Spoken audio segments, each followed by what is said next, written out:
ನೀವು ಒಬ್ಬರೇ ಇದ್ದಾಗ ಹೃದಯಾಘಾತ ಬಂದರೆ ಏನು ಮಾಡಬೇಕು? ಕಲ್ಪನೆ ಮಾಡಿ. ಒಂದು ದಿನ ಬೆಳಿಗ್ಗೆ ನೀವು ಮನೆಯಲ್ಲೇ ಒಬ್ಬರೇ ಇದ್ದೀರಾ. ಹಠಾತ್ ಎದೆಯಲ್ಲಿ ವಿಚಿತ್ರವಾದ ಒತ್ತಡ, ಉಸಿರಾಡೋದು ಕಷ್ಟ, ಕೈಗಳಿಗೆ ಶಕ್ತಿ ಇಲ್ಲ. ಆ ಸಮಯದಲ್ಲಿ ನಿಮಗೆ ಸಹಾಯ ಮಾಡಲು ಯಾರೂ ಇಲ್ಲ. ಆಗ ನೀವು ಏನು ಮಾಡುತ್ತೀರಿ? ಬಹಳ ಜನರಿಗೆ ಗೊತ್ತಿಲ್ಲ, ಆದರೆ ಮೊದಲ 10-20 ಸೆಕೆಂಡಿನಲ್ಲಿ ಸರಿಯಾದ ಕ್ರಮ ತೆಗೆದುಕೊಂಡರೆ ಜೀವ ಉಳಿಯುವ ಸಾಧ್ಯತೆ ಬಹಳ ಹೆಚ್ಚಾಗುತ್ತದೆ. ಇವತ್ತು ನಾವು ತಿಳಿಯುವುದು ಹೃದಯಾಘಾತದ 5 ಮುಖ್ಯ ಲಕ್ಷಣಗಳು, ನೀವು ಒಬ್ಬರೇ ಇದ್ದಾಗ ಮಾಡಬೇಕಾದ 8 ಮುಖ್ಯ ಕ್ರಮಗಳು ಮತ್ತು ಹೃದಯಾಘಾತದ ಅಪಾಯ ಕಡಿಮೆ ಮಾಡುವ 3 ಸರಳ ಅಭ್ಯಾಸಗಳು. ಈ ವಿಡಿಯೋವನ್ನು ಕೊನೆಯವರೆಗೂ ನೋಡಿ. ಈ ಮಾಹಿತಿ ಒಂದು ದಿನ ನಿಮ್ಮ ಜೀವ ಉಳಿಸಬಹುದು. ಹೃದಯಾಘಾತದ ಸಮಸ್ಯೆ ಯಾಕೆ ಅಪಾಯಕಾರಿ? ಹೃದಯಾಘಾತ ಅಂದರೆ ಹೃದಯಕ್ಕೆ ರಕ್ತ ಹೋಗುವ ರಕ್ತನಾಳದಲ್ಲಿ ಒಂದು ಕ್ಲಾಟ್ ಉಂಟಾಗುವುದು. ಅದರಿಂದ ಹೃದಯ ಸ್ನಾಯುಗಳಿಗೆ ರಕ್ತ ಸಿಗುವುದಿಲ್ಲ. ಅತಿ ದೊಡ್ಡ ಸಮಸ್ಯೆ ಏನು ಗೊತ್ತಾ? ಬಹಳ ಜನರು ಇದನ್ನು ಗ್ಯಾಸು ಅಥವಾ ಅಜೀರ್ಣ ಅಂತ ಭಾವಿಸಿ ನಿರ್ಲಕ್ಷ್ಯ ಮಾಡುತ್ತಾರೆ. ಅದರಲ್ಲೇ ಅಮೂಲ್ಯ ಸಮಯ ಕಳೆದು ಹೋಗುತ್ತದೆ. ಹೃದಯಾಘಾತದ 5 ಪ್ರಮುಖ ಲಕ್ಷಣಗಳು. ಎದೆಯಲ್ಲಿ ಒತ್ತಡ. ಹೃದಯಾಘಾತದ ಮುಖ್ಯ ಲಕ್ಷಣ ಎದೆಯ ಮಧ್ಯದಲ್ಲಿ ಒತ್ತಡ, ಭಾರ, ಜಕಣನೆ. ಇದು ಸೂಜಿ ಚುಚ್ಚಿದಂಥ ನೋವು ಅಲ್ಲ. ಹೆಚ್ಚಾಗಿ ಜನರು ಹೇಳುವುದು, ಯಾರೋ ಎದೆಯನ್ನು ಒತ್ತಿದಂತೆ ಅನ್ನಿಸಿತು. ನೋವು ಹರಡುವುದು. ಎದೆಯಿಂದ ನೋವು ಎಡಕೈ, ಎರಡು ಕೈ, ಕುತ್ತಿಗೆ, ದವಡೆ, ಬೆನ್ನು ಇವುಗಳಿಗೆ ಹರಡಬಹುದು. ಇದು ತುಂಬಾ ಮುಖ್ಯವಾದ ಎಚ್ಚರಿಕೆ. ಅತಿಯಾದ ದೌರ್ಬಲ್ಯ. ಹಠಾತ್ ದೇಹದಲ್ಲಿ ಶಕ್ತಿ ಇಲ್ಲ, ಚಿಕ್ಕ ಕೆಲಸಕ್ಕೂ ಶಕ್ತಿ ಇಲ್ಲ, ದೇಹ ಸಂಪೂರ್ಣವಾಗಿ ದುರ್ಬಲ. ಇದನ್ನು ನಿರ್ಲಕ್ಷ್ಯ ಮಾಡಬೇಡಿ. ಉಸಿರಾಟದ ಕಷ್ಟ.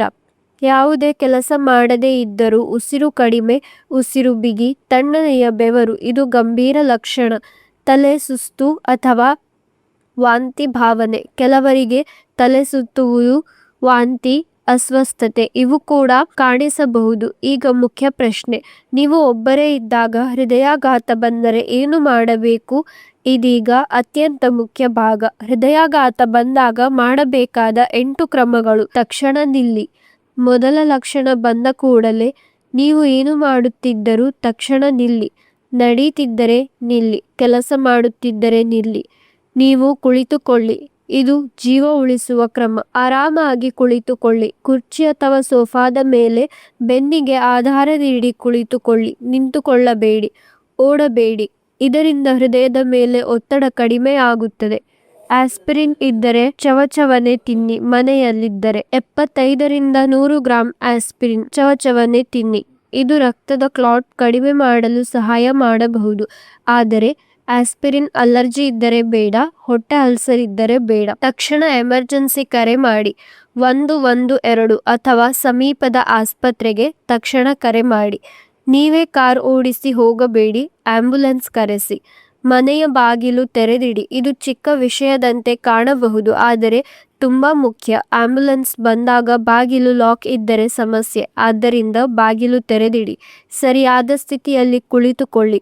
45 ಡಿಗ್ರಿ ಆಂಗಲ್ನಲ್ಲಿ ಸ್ವಲ್ಪ ಹಿಂಬದಿಗೆ ಆಸರೆ ಇಟ್ಟು ಕುಳಿತುಕೊಳ್ಳಿ. ಕಾಲುಗಳನ್ನು ಮುಂದೆ ಇಡಿ. ಇದರಿಂದ ರಕ್ತ ಸಂಚಾರ ಸುಧಾರಿಸುತ್ತದೆ. ಕುಟುಂಬಕ್ಕೆ ಮೆಸೇಜ್ ಕಳುಹಿಸಿ. ಕಾಲ್ ಮಾಡಬೇಡಿ. ಕೇವಲ ಒಂದು ಮೆಸೇಜ್, ನನಗೆ ಆರೋಗ್ಯ ಸರಿಯಿಲ್ಲ, ತಕ್ಷಣ ಬನ್ನಿ. ಬೇಸಿಗೆ ಮಾತು ಹೃದಯದ ಮೇಲೆ ಒತ್ತಡ ಹೆಚ್ಚಿಸುತ್ತದೆ. ನಿಧಾನ ಉಸಿರಾಟ. 4 ಸೆಕೆಂಡ್ ಉಸಿರು ಒಳಗೆ, 6 ಸೆಕೆಂಡ್ ಉಸಿರು ಹೊರಗೆ. ಇದನ್ನು ನಿಧಾನವಾಗಿ ಮಾಡಿ. ಇದರಿಂದ ಆತಂಕ ಕಡಿಮೆಯಾಗುತ್ತದೆ.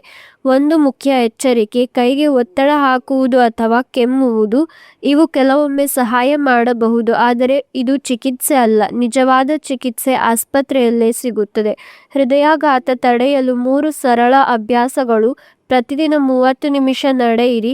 ನಡಿಗೆ ರಕ್ತ ಸಂಚಾರ ಸುಧಾರಿಸುತ್ತದೆ, ಹೃದಯ ಬಲವಾಗುತ್ತದೆ.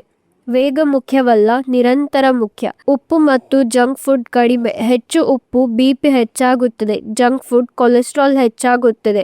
ಇವು 2 ಹೃದಯಾಘಾತದ ಅಪಾಯ ಹೆಚ್ಚಿಸುತ್ತದೆ.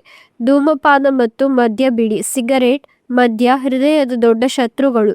ಬಿಟ್ಟರೆ ಮಾತ್ರ ಹೃದಯ ಸುರಕ್ಷಿತವಾಗಿರುತ್ತದೆ. ಈ ವಿಡಿಯೋ ಉಪಯೋಗ ಆಯಿತು ಅಂದರೆ ದಯವಿಟ್ಟು ಇದನ್ನು ನಿಮ್ಮ ಕುಟುಂಬದವರ ಜೊತೆ ಹಂಚಿಕೊಳ್ಳಿ ಮತ್ತು ವಿಡಿಯೋಗೆ ಸಬ್ಸ್ಕ್ರೈಬ್ ಮಾಡಿ. ಧನ್ಯವಾದಗಳು.